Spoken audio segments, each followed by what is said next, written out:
Hey everyone, welcome back.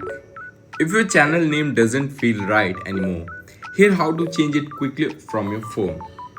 Just download YouTube Studio app from your app store. Here I have already downloaded it. So now just tap on YouTube Studio here.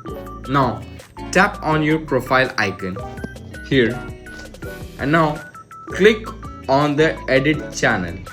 It will be just next to the pencil one. Just click on pencil icon and here now you can just change your YouTube channel name. I will change the YouTube channel name to something else. If your channel just feel right, just click on save and now it's updated everywhere across the YouTube instantly. Pro tips. Keep it short, memorable and relevant to your content.